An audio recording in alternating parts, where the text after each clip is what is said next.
मोमिनो, जिहाद के लिए हथियार ले लिया करो, फिर या तो जमात जमात होकर निकला करो या सब इकट्ठे कूच किया करो।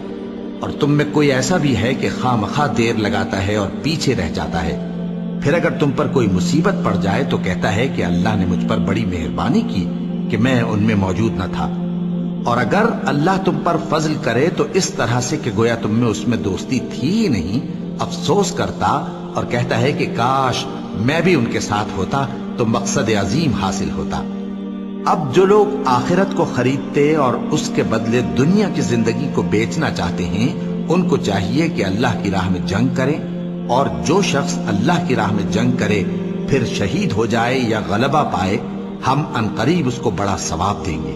और तुमको क्या हुआ है कि अल्लाह की राह में और उन बेबस मर्दों और औरतों और बच्चों की खातिर नहीं लड़ते जो दुआएं किया करते हैं कि ऐ परवरदिगार, हमको इस शहर से जिसके रहने वाले जालिम हैं निकाल कर कहीं और ले जा, और अपनी तरफ से किसी को हमारा हामी बना और अपनी ही तरफ से किसी को हमारा मददगार मुकर्रर फरमा।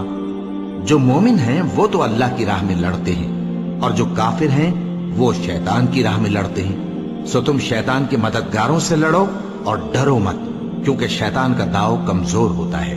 भला तुमने उन लोगों को नहीं देखा जिनको पहले ये हुक्म दिया गया था कि अपने हाथों को जंग से रोके रहो और नमाज पढ़ते और ज़कात देते रहो, फिर जब उन पर जिहाद फर्ज कर दिया गया तो बाज लोग उनमें से लोगों से यूं डरने लगे जैसे अल्लाह से डरा करते हैं, बल्कि उससे भी ज्यादा, और कहने लगे कि ए अल्लाह, तूने हम पर जिहाद जल्द क्यों फर्ज कर दिया? थोड़ी मुद्दत और हमें क्यों मोहलत न दी?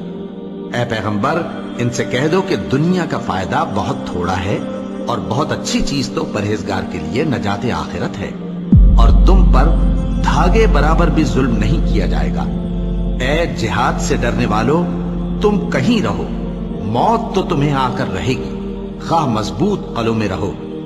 और इन लोगों को अगर कोई फायदा पहुंचता है तो कहते हैं ये अल्लाह की तरफ से है, और अगर कोई मुसीबत पहुंचती है तो ऐ पैगंबर तुमसे कहते हैं कि ये आपकी वजह से हमें पहुंची है। कह दो कि रंज राहत सब अल्लाह ही की तरफ से है।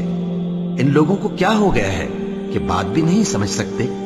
ऐ आदमजाद, तुझको जो फायदा पहुंचे वो अल्लाह की तरफ से है, और जो नुकसान पहुंचे वो तेरी ही शामत आमाल की वजह से है। और ऐ नबी, हमने तुमको लोगों की हिदायत के लिए पैगंबर बनाकर भेजा है, और इस बात का अल्लाह ही गवाह काफी है। जो शख्स रसूल की फर्माबरदारी करता है तो बेशक उसने अल्लाह की फर्माबरदारी की, और जो नाफरमानी करे तो ऐ पैगंबर, तुम्हें हमने उनका निगहबान बनाकर नहीं भेजा। और ये लोग मुंह से तो कहते हैं कि आपकी फर्माबरदारी दिल से मंजूर है, मगर जब तुम्हारे पास से चले जाते हैं तो इनमें से बाज लोग रात को तुम्हारी बातों के खिलाफ मशवरे करते हैं, और जो मशवरे ये करते हैं अल्लाह उनको लिख लेता है। सो इनका कुछ ख्याल न करो और अल्लाह पर भरोसा रखो, और अल्लाह ही काफी कारसाज है।